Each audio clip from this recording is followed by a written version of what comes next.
Issue 4, Crossfire hurricane season continues. The Senate Judiciary Committee on Wednesday held its second oversight hearing in relation to the Crossfire hurricane investigation. That FBI investigation centered on whether Trump campaign officials colluded with Russia to affect the 2016 presidential election.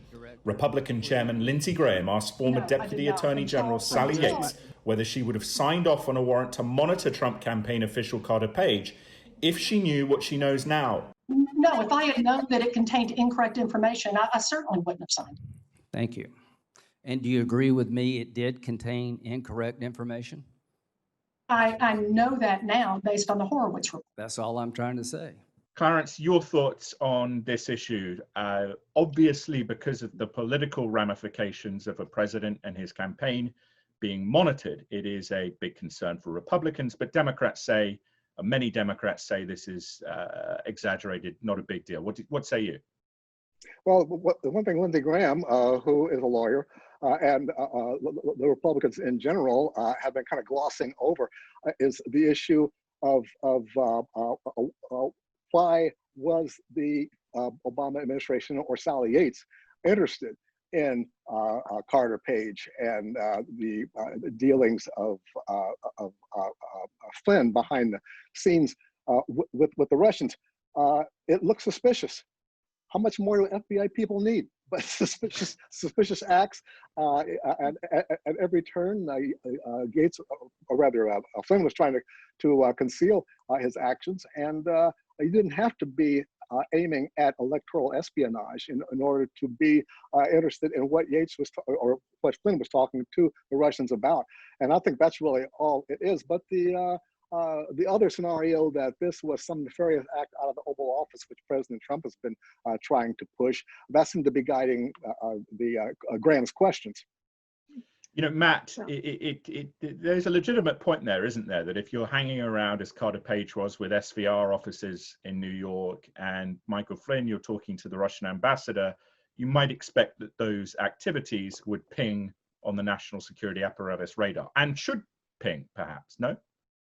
Yeah, and look, this is one of the, I'm glad you asked the question because this gets to one of the aspects of this whole story that I think has not gotten enough attention, and that is, look, I don't make the leap that this entire thing from the very beginning was concocted, right? I think in the early stages, we're talking, second half of 2016, that intelligence officials really thought there was something there, right? Trump's public statements were strange. Papadopoulos doing these meetings was strange. Carter Page sitting next to Putin at a dinner was strange and doing RT television, right? There are these sort of individual points, and they were trying to see if they all connected and what they all led to. What's, I think, true, though, is at some point, it became a matter of faith, an article of faith for the Obama administration at the end, and then the Clinton campaign, with the Steele dossier, with how that was sourced, and then with the effort to create the Mueller investigation. And so Yates's testimony, first of all, it really undermined Jim Comey at several different places, his judgment, his decision-making, et cetera. But it gets to these questions that we still don't really have good answers to, and that is this early January meeting in the Oval Office with President Obama and Vice President Biden. The question of whether exactly how involved Obama and Biden were, or the question of whether the Logan Act was really the chief way they were trying to go after this. And Yates did try to sort of explain some of those things in ways maybe that differed from Republican views on these questions. But this hearing's not the end of it, right? We still have the Durham report. There's some speculation there may have already been indictments at this point. If not, there may be some very soon. And we're all waiting for the Durham report to show whether there were criminal laws broken here, by whom, and for what reason. Eleanor. Of course, the continuing weaponization of all of this stuff from 4 years ago, they're trying to use it. It's Benghazi updated. Let's remember what this was about. Kislyak was being monitored because as a foreign ambassador, and turns up these phone calls with Flynn during this interregnum. And Flynn is lying to Vice President Pence, and Flynn is covering up what he's doing, and he's lying to the FBI. Those are real acts that deserve to be considered, and they were. There was nothing nefarious about this. They weren't spying on the Trump administration. This isn't an effort to make the Mueller investigation look like it was bogus from the start. The Mueller investigation was initiated when the president fired Jim Comey, and that's what happened. And Trump was under investigation during the campaign, as was Hillary. And Comey let the world know Hillary was under investigation. Nobody was allowed to know that Trump was under investigation. We might have had a different election if the voters went to the polls knowing 2 candidates were being investigated by the FBI. So turning this around and making it seem like Trump is some terrible victim here, you know, is bizarre. Pat, your thoughts? Well, let's take what General Flynn did. Obama expelled 60 Russian diplomats in the interregnum as Trump was about to take the office of president. And Flynn, as National Security Advisor designate, picked up the phone and called Kislyak, who obviously a phone call that's being monitored, and said, hold your jets and don't do anything stupid because we're going to be in there 4 weeks. That was a perfectly sane and sensible thing to do. And the fact that the FBI went after him on the basis of this is an outrage. Now, let me talk about the whole episode here. The FBI had a full court press on the campaign of a presidential candidate based on a Steele dossier, which was a pack of lies, a British spy put together with a fraudulent sources and gave to the FBI, and they used this as solid documentation to go to the courts and get all these warrants and things.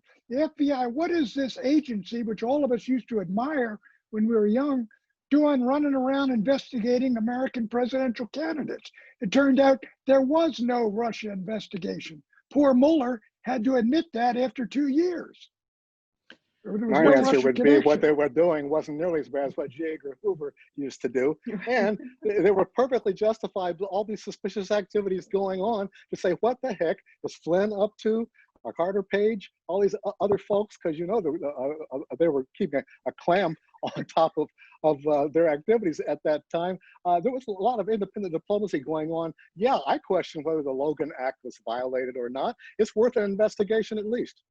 Clarence, on that point, though, well, let me just ask Clarence a follow-up. On that point, though, if it was violated by Flynn, was it not violated by John Kerry with his lobbying to get back into with the Iranians during the Trump administration? And personally, I think the act is absurd. I don't think it's constitutional. But what say you on the Kerry factor? That's why it's a controversial act. Okay. I mean, the fact is that, but as long as it is the law, it's the law. If you don't like the law, change it. Okay. Matt, do you want to jump in? Then I'll go to Eleanor.